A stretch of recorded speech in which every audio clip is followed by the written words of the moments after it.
人老了最怕的不是胖，是没力气。我们今天的内容呢，要聊一聊肌肉的流失和预防。在20岁到30岁的时候，对绝大多数的人来说，我们身体的肌肉量达到巅峰。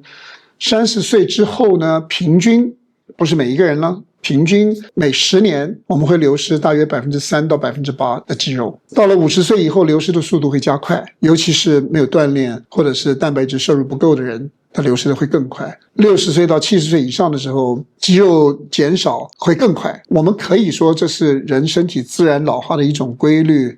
但这种自然老化的规律是不是必然不可避免的？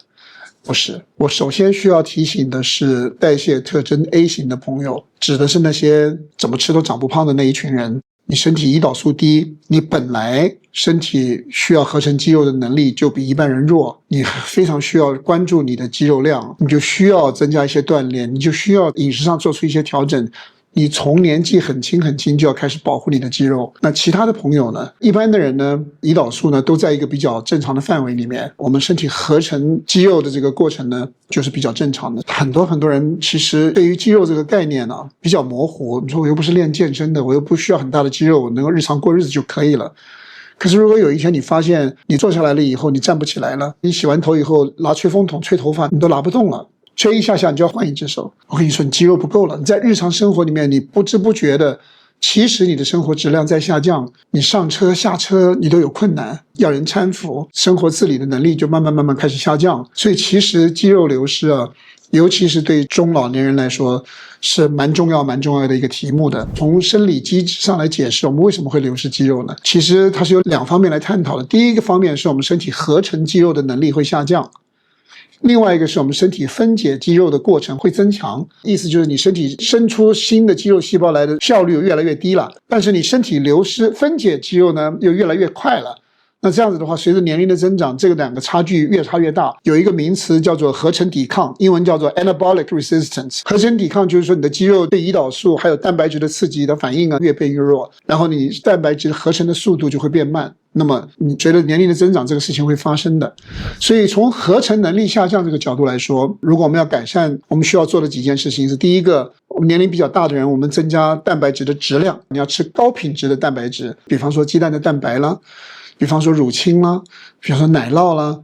比方说优质的肉类啊。第二个呢，把你的蛋白啊不要分散在一天很多餐里面去吃，把蛋白质集中到1天2餐里面。第三个呢，你就增加阻抗训练，做重量训练，它可以非常显著的提高你身体合成敏感度的提高啊，效果会非常好。另外一个就是控制慢性炎症，还有胰岛素抵抗。这几件事情我们处理好了以后呢，是应对合成抵抗的比较好的方法。那么分解过程增强这件事情如何去理解呢？长期不活动、营养不足、慢性疾病或者长期处在炎症和应激状态，都可能让肌肉更难维持。还有一个就是我们身体自然的激素的水平的改变，因为我们生长激素随着我们年龄增长，生长激素会逐渐的下降。还有一个就是我们身体对胰岛素的敏感度会下降，因为胰岛素是我们身体重要的合成激素啊。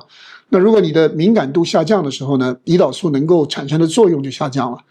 所以我们维持一个碳水化合物比较低的饮食，让自己血糖维持平稳的状态，让自己身体的代谢灵活度比较好。还有一件事情就是运动不足，运动不足会提高分解的增速。所以如果你不运动久坐，你不刺激你的肌肉，你的肌肉就很快速的会萎缩。尤其是有一些年纪比较大的人，因为身体不好，有的时候生病了要卧床了，